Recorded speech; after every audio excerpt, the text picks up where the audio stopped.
Ya, chicos, entonces la semana pasada estábamos hablando acerca de las técnicas, ¿cierto?, de asepsia y antisepsia. Hoy día vamos a conversar sobre los métodos de esterilización, ¿ya? Entonces, importante de nuevo hablar que la odontología en sí constituye un desafío para evitar el tema de los contagios, ¿ya? Nosotros podemos tener contagios, como hablábamos la semana pasada, eh, del odontólogo al paciente, del paciente al odontólogo, del odontólogo a su familia y del paciente a su familia, ¿ya? Y de paciente a paciente también, ¿ya? Entonces, en Antofagasta hubo un aumento, esta noticia salió en el 2018, del caso de VIH. Entonces, pasamos a ser como los top one en los contagios, en el aumento de contagios de VIH en la región de Antofagasta, ¿ya?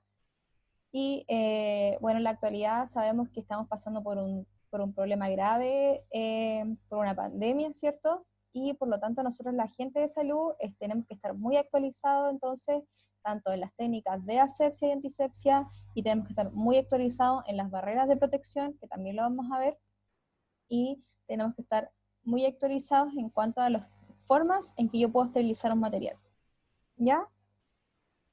Entonces, el Ministerio de Salud en Chile nos ha presentado muchos tipos de manuales y normas para que nosotros sepamos cuál es la forma mejor en que mejor podemos realizar este tipo de limpieza, desinfección o esterilización, ¿ya? Entonces el Ministerio de Salud nos ha mandado manuales, se han publicado normas, ¿cierto?, sobre esterilización y desinfección, y la norma 199, ya que es la que aparece todo acerca de la desinfección y la esterilización, ¿ya? ¿Qué pasa con estas normas? Cada vez que se va enviando una norma nueva, se va publicando una norma nueva, va a reemplazar completamente a la anterior, ¿ya? Y esta última norma, que es la 199, hace la importancia o enfatiza la importancia del lavado y la eliminación de la materia orgánica en todos los procesos de esterilización. Vamos a ver más adelante por qué es tan importante hacer un lavado o una eliminación primaria antes de meter el instrumental a un proceso de esterilización, ¿ya? Y lo otro que hace énfasis en esta última norma, en relación a lo que se había hablado anteriormente, es que es importante centralizar los procesos de esterilización. ¿Eso qué quiere decir? Que ya no cada uno en su box va a esterilizar su material, sino que idealmente hay un centro de esterilización donde se lleve todo el material y se esterilice en una sola zona. ¿Ya? Esto con la finalidad de que haya menos errores en este proceso. ¿Ya? Eso estamos hablando de centros, por ejemplo, una clínica grande, un hospital, ¿cierto? En box o en clínicas pequeñas donde hay un solo box, algunas clínicas tienen la máquina de esterilización dentro del box dental, ¿cierto? Pero ya en consultas donde tenemos más de un box, ¿cierto? Es importante centralizar ese proceso. Ahora, la diferencia entre una norma, cuando el Ministerio de Salud nos manda una norma, significa que esta norma se debe cumplir, sí o sí. No hay forma en que una consulta o una clínica diga, yo no sabía que existía esta norma, yo creo que se puede hacer de otra forma. No, las normas se deben cumplir sí o sí, igual que la ley, ¿ya?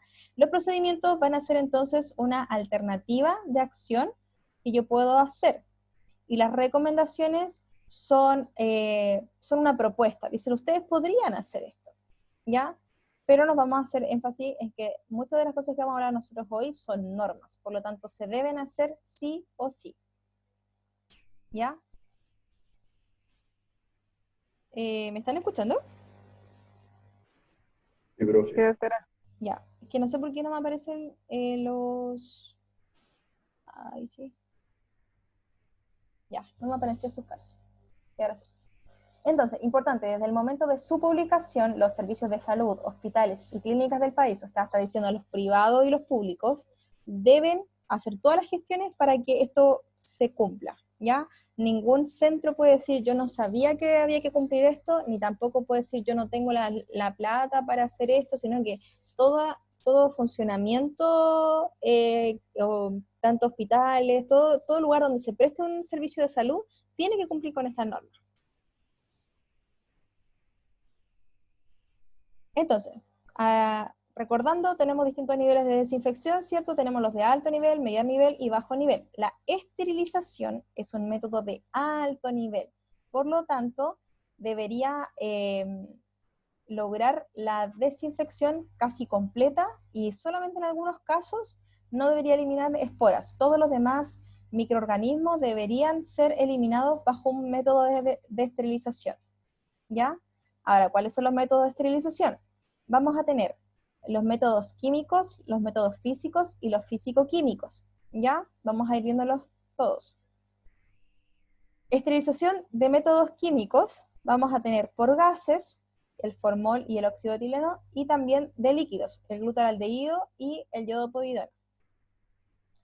Esterilización por métodos físicos, necesito que me tomen importancia aquí, porque lo que más usamos nosotros en odontología va a ser el autoclave, ¿ya? Y el autoclave va a ser un método de esterilización físico por calor húmedo, ¿ya? Importante esto. Entonces, ¿qué tipo de esterilización es el autoclave? Es un método de esterilización físico por calor húmedo, ¿ya? Y ¿cómo funciona? Con vapor de agua saturada y a presión, ¿ya? Entonces, otros que tenemos también son la ebullición, y por calor seco también tenemos el flameado, la estufa y la incineración. Ahora, y también tenemos la de las radiaciones por luz ultravioleta y luz gamma. Ahora, estos se ocupan, sí, pero más se ocupan en microbiología, ¿cierto? Y el flameado lo ocupamos muchas veces en endodoncia, cuando queremos tomar una muestra, flameamos la pinza con un soplete, uy, se me fue la palabra, El donde, mechero. un poco con el mechero, muchas gracias. Con el mechero entonces flameamos la pinza antes de tomar la muestra, ¿ya? Pero en sí en odontología el que más vamos a utilizar es el autoclave, ¿ya? Entonces, dentro de estas normas se hace mucho énfasis en que las partes de que tienen que tener este proceso va a consistir en la limpieza y descontaminación del material, en la desinfección y en la esterilización, ¿ya? Ustedes saben que la diferencia entre la esterilización y la desinfección es que la esterilización va a lograr la eliminación de las esporas, ¿cierto? Por lo tanto, la esterilización es parte de la desinfección, ¿ya? ¿Y cómo vamos a saber hasta dónde llegar? Hay cosas que yo voy a poder limpiar y descontaminar, hay otro tipo de instrumental que yo voy a poder limpiar, descontaminar y además desinfectarla, y hay otro material que yo voy a poder limpiar, descontaminar, desinfectar y además esterilizar. Pero todo eso va a depender del tipo de material que esté compuesto el instrumental, ¿ya? Así que recordando lo que hablamos la semana pasada, tenemos los artículos críticos, semicríticos y no críticos, ¿ya? Los críticos siempre tienen que estar estériles, ¿ya? Porque acuérdense que estos van a penetrar la mucosa, penetrar la piel. Los semicríticos tienen que a lo menos ser sometidos a una desinfección de alto nivel. Y los no críticos pueden tener una desinfección de mediano nivel, ¿ya? Ahora, si yo puedo, entre más tenerlo más desinfectado, mejor todavía. Si esto puede ser desinfectado con un material, con un desinfectante de alto nivel, ideal, ¿ya? Pero no está exigido. Pero sí en los artículos críticos tienen que estar esterilizados, ¿ya? Y los semicríticos, al menos con una desinfección de alto nivel. Si puede ser esterilizado, lo esterilizo, ¿ya? Por eso dice al menos. Generalidades del proceso de esterilización y desinfección. Como les decía, lo importante de esto es centralizar el proceso, ¿ya? Sobre todo en hospitales no te van a aceptar que uno vaya a asistir a una operación, que uno vaya a ver a un paciente y uno lleve su instrumental estéril y diga, no, yo lo esterilicé en mi consulta. No, todo el instrumental que se ocupa en un hospital debe ser pasado por la central de esterilización de ese lugar, ¿ya? Si un cirujano, por ejemplo, dice, yo quiero usar mi equipo de cirugía, que es el que yo siempre ocupo y el que tengo en mi consulta y que yo estoy acostumbrado y todo el tema, ya, lo puede hacer, pero ese material tiene que pasar por el proceso de esterilización del lugar donde él va a trabajar, ¿ya? Por lo mismo es que hay muchos controles dentro de eso, donde las enfermeras, los pabelloneros, Todos ellos saben que no se puede ingresar a un instrumental que no haya pasado por la centralización de esterilización del lugar donde ellos trabajan, ¿ya? Sea del hospital, de la clínica, ¿cierto? De un consultorio, etc. Y lo otro importante que hace énfasis esta norma, que es la que vamos a ver, es que la esterilización no es meter el instrumental al autoclave, sino que es el resultado de un proceso que va a tener varias etapas, ¿ya? Y estas etapas son las siguientes. Va a ser lavado y descontaminación. Segundo, inspección. Tercero, preparación y empaque. Cuarto, exposición recién al método de esterilización o desinfección. Recién acá es donde metemos el instrumental al autoclave o lo metemos en un agente de desinfección de alto nivel. Y finalmente, el almacenamiento y entrega. Si una de estas partes falla o yo no tengo cómo comprobar que ha sido lavado y descontaminado, que ha sido inspeccionado, ¿cierto? O que el almacenamiento no cumple con las reglas, yo tengo que contar con ese instrumental como que no está estéril, ¿ya? Y tengo que volver a esterilizarlo, o sea, no volver a meterlo al sistema, sino que volver a pasar por todo el proceso. Recuerden que es un proceso, ¿ya? Entonces, la limpieza y descontaminación va a consistir en la remoción mecánica, ¿ya? Y aquí vamos a hacer una diferencia entre lo que es limpieza y lo que es descontaminación. Ojo aquí, ¿qué es la limpieza? La limpieza va a disminuir la carga microbiana por arrastre, pero no va a destruir microorganismos. ¿Qué va a significar la limpieza? Sacar restos de cosas, sacar restos de detritus, sacar restos de tierras, cualquier cosa que pueda hacer, pero es por arrastre, ¿ya? O sea, yo tomo una esponja y saco, ¿cierto? O un cepillo y saco y arrastro todos los restos que me puedan quedar en el instrumental sucio, ¿ya?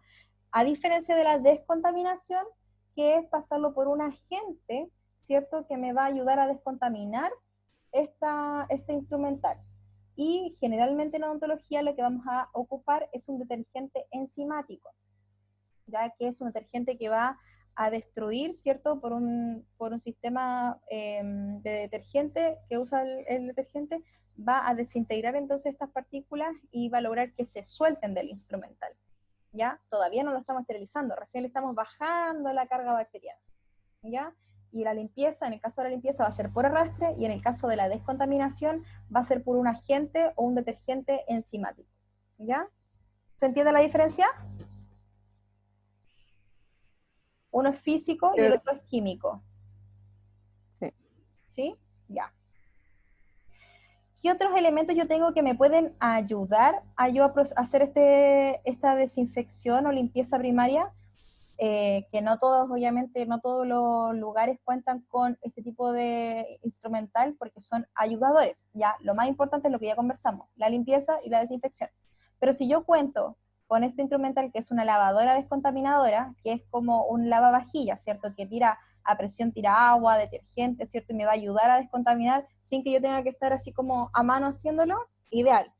Y lo otro que tenemos también es una lavadora ultrasónica que a través del ultrasonido logra desintegrar ciertos elementos que hayan quedado pegados en el instrumental, sobre todo en el instrumental que tiene bisagra o en el instrumental que tiene estrías, ¿ya? Que tiene como líneas, ¿cierto? En el instrumental, algunas ondas que son como rayaditas, ¿ya? O en las bisagras de los forceps o de cualquier instrumental que tenga bisagra, ¿ya? O en los lúmenes, que queden dentro del lumen del instrumental, por ejemplo, el de los inyectores metálicos. Si hay algo de lo que yo hablo que ustedes no conocen, doctora, no tengo idea que es un forceps, doctora, no tengo idea que es una pinza, me tienen que decir ya. Y otros complementos del lavado pueden ser los agentes lubricantes o el uso de antioxidantes, porque hay instrumental que si yo tanto lo voy esterilizando, lo voy pasando por calor seco o calor húmedo, se me puede ir quemando. Entonces hay agentes lubricantes que son unos tipos de aceites, igual que los antioxidantes, son unos aceites que pueden ayudar a que el material no se vaya desgastando tanto con el tiempo, ¿ya? Pero son ayudantes, ¿ya? Lo más esencial es la limpieza y la descontaminación. Luego pasamos a la segunda etapa, que es la inspección, que corresponde a yo mirar, a evaluar, a estar revisando completamente el instrumental si le quedó un resto de cualquier cosa, ¿ya? si le quedó un restito de pasta profiláctica, si le quedó un restito de sangre, por ejemplo, ¿ya? Y ojo con la sangre límpienla, ¿ya? Límpienla y desinfecten ese instrumental porque la sangre es muy corrosiva.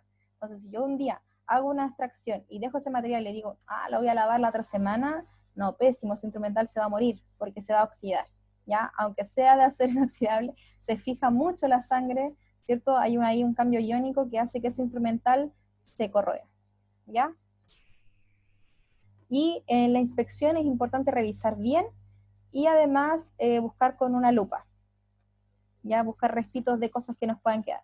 Y luego viene la preparación y empaque, ¿cierto? Yo voy a empacar mi instrumental ahora en una bolsita y la voy la voy a marcar. ¿Y qué es lo que voy a marcar? Voy a marcar que la fecha en que este instrumental va a ser sometido a esterilización y cuándo vence esa esterilización, ¿ya? Por ejemplo, dependiendo del tipo de empaque, me va a durar cierto tiempo la esterilización y dependiendo de otro tipo de empaque me va a durar menos o más, ¿ya? Entonces es importante ver bien sobre qué empaque yo voy a guardar mi material, ¿ya? Entonces, en la preparación y empaque, yo lo preparo el material, lo seco, ¿cierto? Lo guardo en las bolsas y además lo voy a rotular. Voy a poner este instrumental, fecha de esterilización, tal fecha de vencimiento, tal fecha. Y para eso vamos a tener distintos tipos de instrumental, o para empacar, perdón, distintos tipos de empaque. El más conocido, esta es la Tipke Miller, que es la conocida como manga, donde vamos a guardar el instrumental. Otro tipo son estos papeles de fibra no tejida o propileno no tejido, ¿cierto? Que también nos sirven para empacar el material. Y tenemos contenedores rígidos, ¿ya? Pero los contenedores rígidos, importante hacer énfasis que en este tipo de contenedor rígido también debe ser metido en una bolsita, ¿ya? Y este tipo, por ejemplo, el que está aquí en la foto, debe ser la tapa puesta por abajo. Por lo tanto, no puede ir, este tipo no puede ir cerrado, ¿ya? Sino que tiene que ir la tapa por debajo, y si no, usar uno de los que tienen perforaciones. Hay unas cajitas que vienen diseñadas que vienen con perforaciones, ¿ya? Nunca ir esta cerrada. Entonces, repasando, esta cajita debe ir abierta, ya con su tapa por debajo, y debe ir empacada, ¿ya? O si no, utilizar los cassettes o las cajas perforadas. Ellas pueden ser utilizadas con su tapa cerrada. Y tenemos también empaques de grado no médico, que son estos papeles de papel craft, que uno hace una bolsita y también la puede esterilizar. Actualmente no se ocupan mucho porque dicen que liberan algunos gases que pueden hacerle daño al autoclave, por lo tanto no se está ocupando, y el top one de la esterilización son estas mangas, ¿ya? Y en cirugía también se ocupan este tipo de papel, pero nosotros lo que más vamos a ver son estas mangas. Y antes de cerrar este empaque, debo poner un indicador químico. ¿Qué hace este indicador químico? Va a tener un color que cuando este indicador pase por el proceso de esterilización, va a virar a otro color. Y el mismo fabricante nos va a decir, si cambia, por ejemplo, a negro, significa que el proceso está completo. Si esto no logró cambiar, no logró virar de color, va a permanecer de este color, entonces eso significa que el material no logró esterilizarse, o sea, que el equipo no logró esterilizar, ¿ya? ¿Todo bien hasta acá? Sí, profe. Súper. Entonces, ahora recién, cuando ya tenemos nuestro instrumentario estéril, vamos a ir a agregar el agente de esterilización o desinfección. O sea, perdón, cuando tenemos el material empacado, ya lo revisamos, está lavado, desinfectado, recién vamos a pasar por el proceso de esterilización y vamos a tener la esterilización, que es el que ustedes saben que va a lograr matar las esporas o destruir las esporas, y el de desinfección, que no necesariamente va a lograr destruir las esporas, ¿ya? Y en la esterilización, ustedes saben que el más conocido es el autoclave. Pero hay elementos que lamentablemente nosotros no podemos desarmar todo el sillón y meterlo al autoclave, ¿cierto? Entonces, por más que sea un instrumental que me vaya a aguantar el calor, no puedo sacarlo y meterlo al autoclave. Entonces, esto tiene que ser sometido a una desinfección de alto nivel, ¿ya? Pero, ojo, recordar que no significa que yo le echo el desinfectante y está ya desinfectado. No, recuerden que primero hay que hacer una limpieza, ¿cierto? ponerle detergente enzimático. Muchas veces el instrumental que uno lo deja en detergente enzimático, después esa agüita, en vez de botarla, uno la pone, en este caso, en el salivero y la echa en el salivero para que también ese enzimático haga su efecto ahí. Y luego recién, esto obviamente no lo vamos a empacar, pero sí lo vamos a desinfectar con un desinfectante de alto nivel, ya que puede ser cloro o monocuaternario. Y finalmente, se esterilizó el instrumental, está listo, pero yo ahora no lo puedo llegar y dejar en cualquier lado, ¿ya? Porque si no, pierde su esterilidad. Entonces, ¿qué vamos a hacer? Lo vamos a conservar en ciertos lugares, que va a ser en lugares de almacenamiento, para finalmente pasar a la entrega de material. Recuerden que todo este proceso fue centralizado, entonces está, ya supongamos que salió de autoclave, está en la sala de esterilización, ¿ya? Entonces el instrumental después se me tiene que entregar a mí, cuando yo lo requiero. O sea, yo dejo una minuta y digo ya, yo para tal día voy a requerir que me tengan 3 instrumental de examen, que me tengan el equipo quirúrgico de cirugía de terceros molares, etc. ¿Ya? Y en estanterías, lo importante es que idealmente sean cerradas, ¿ya? Si no, pueden ser también abiertas, pero idealmente cerradas porque nos va a dar un periodo de mayor duración del material estéril. Y esto es importante, chicos, muy importante. Las estanterías deben estar a 30 centímetros del piso. Por lo tanto, si yo veo que un alumno, un doctor o quien sea, tiene un instrumental guardado en una caja que está menos de 30 centímetros del piso, significa que ese instrumental ya no está estéril. ¿Ya? Entonces tiene que estar sobre 30 centímetros del suelo y a 100 centímetros del techo. ¿Ya? Ojo con esto. Es importante porque si el día de mañana estamos en clínica y yo le digo, pásame el forceps grueso, ¿ya? Y usted va y se saca su guante y va a su caja, pero la tiene en el piso la caja, y ahí empieza a sacar el instrumental. ¿Qué le voy a decir yo? Ese instrumental, doctor, no está estéril, ¿ya? Porque no cumple con su normativa de estar almacenado en esta etapa. Y usted me puede decir, pero doctora, si yo lo empaqué, lo revisé, lo esterilicé y ahora lo tengo guardado en su bolsita, mire, está súper bonita la bolsita, el indicador viró a negro, así que significa que está estéril. Sí, pero recuerden que la esterilización es un proceso.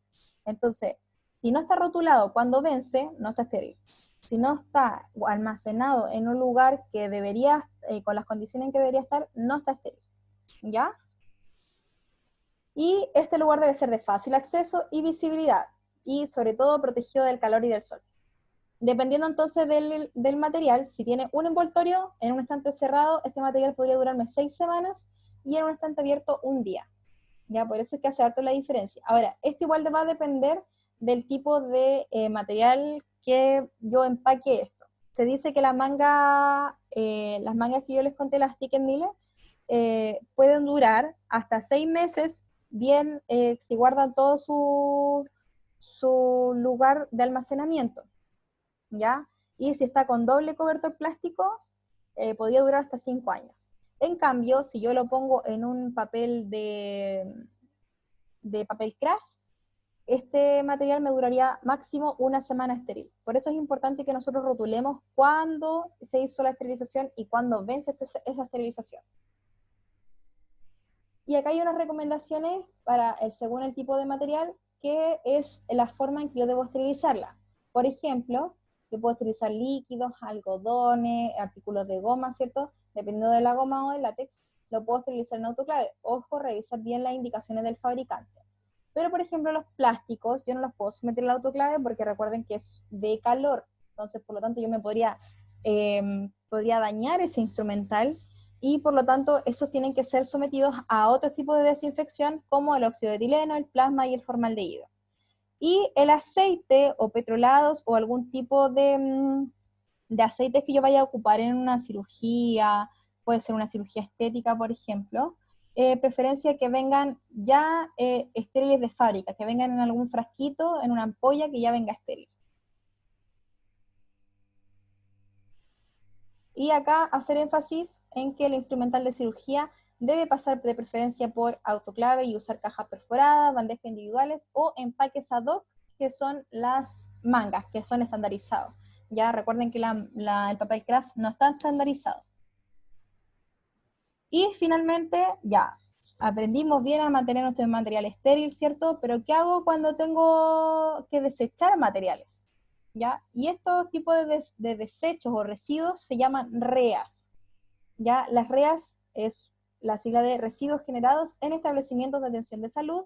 ¿Y qué va a ser un residuo de desecho? Va a ser una sustancia, elemento o objeto que el generador elimina y se propone eliminar o está obligado a eliminar.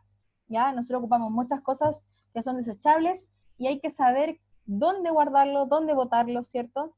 Y cómo va a ser este proceso de eliminación finalmente.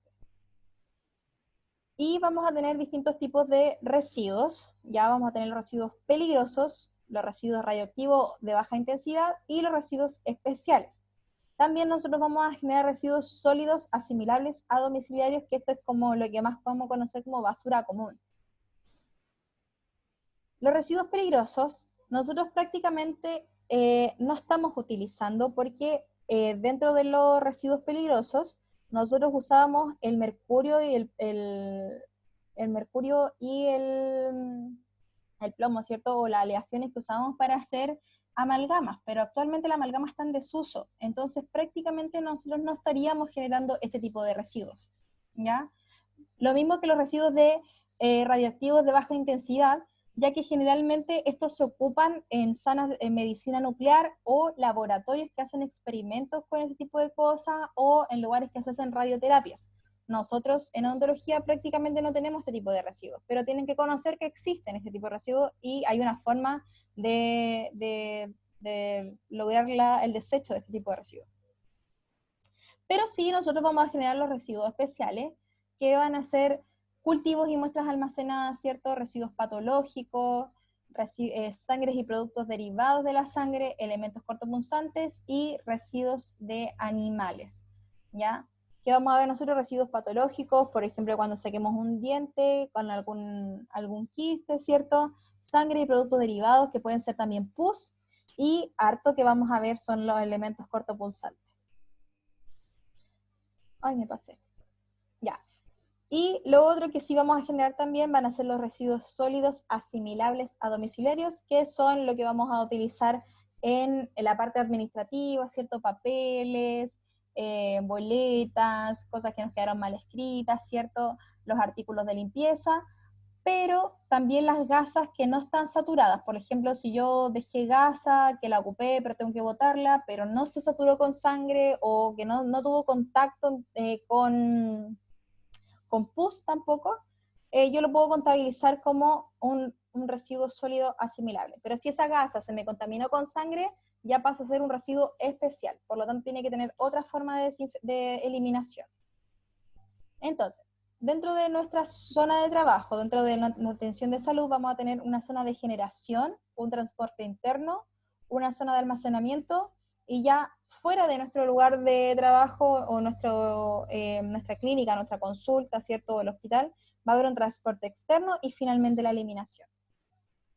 Zona de generación, entonces tiene que estar rotulado con los distintos tipos de residuos que nosotros vamos a generar.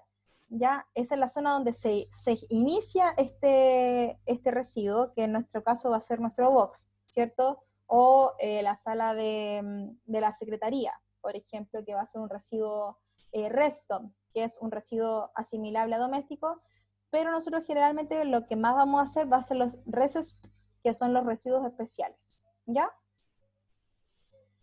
Cada sala o cada box debe contener o tener un contenedor de residuos especiales o del residuo que vaya a eliminar en la cantidad necesaria. Por ejemplo, si yo me doy cuenta que al día necesito más de un contenedor, debo tener más de un contenedor, ¿ya? En general un box va a tener un contenedor por cada uno de sus residuos que genere. En nuestro caso vamos a generar residuos especiales y residuos domésticos, ¿cierto? Y tiene que tener una tapa así ajustado, superficies lisas, bordes romos, ya debe tener mangos o asas, algo para tomarlo, ¿cierto? Deben ser resistentes, su capacidad debe ser inferior a 110 litros, que generalmente es inferior, y cumplir con el color y rotulación, que lo vamos a ver ahora. ¿Cuáles son estos colores? Los residuos peligrosos, que yo les decía que nosotros prácticamente ya no estamos utilizando, tiene que tener un contenedor rojo, ¿ya? en caso de que tengamos amalgama, cierto mercurio, debe ser eliminado en este tipo de contenedor, ya de color rojo, y va a estar rotulado. En el caso de los residuos especiales, que es las gasas con sangre, por ejemplo, los gasas con pus, van a ser eliminados en contenedores amarillos. Y además, los cortopunzantes también son residuos especiales, por lo tanto su caja debe ser amarilla también. Y el negro gris va a ser para los residuos similares, entonces las cosas de la secretaría, ¿cierto?, van a ser eliminados en contenedores de color gris o negro, ¿ya? El material cortopunzante, como era un residuo especial, debe ser eliminado en cajas amarillas, ¿cierto? Y pueden ser cajas de cartón, ¿cierto? Es un cartón grueso, o también pueden ser de un material plástico, ¿cierto? Deben ser rígidos y resistentes a la punción y al corte, porque ahí vamos a estar poniendo instrumental que es cortopunzante. Entonces, si no tiene un material resistente, se nos puede romper la caja y queda la crema. Ahora, ¿hasta cuándo yo tengo que llenar un contenedor? Hasta 3/4 de su capacidad, jamás sobrepasar 3/4, ¿ya?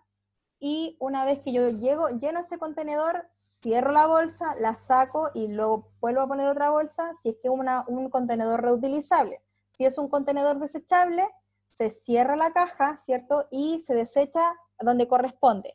Por ejemplo, el instrumental cortopunzante hay empresas que retiran ese cortopunzante y ellos se dedican a la eliminación de eso. Lo mismo en las cajas de cortopunzante. Cuando están en 3/4 de su capacidad, se cierra, se sella según viene la indicación en la caja y finalmente se elimina. ¿Ya? Eso, chicos. ¿Hasta ahí tenemos alguna duda? No, profe, te va a cortar. Sí, se va a cortar, así que les pido que se vuelvan a conectar a este mismo link. Yo me voy a demorar un poquito porque como la clase se graba, se demora un poco en volver a retomar el link, ¿ya? Pero le pido que se vuelvan a conectar para que ahora puedan hacer la prueba, ¿ya? Repasen un poquito y nos conectamos al tiro, ¿ya?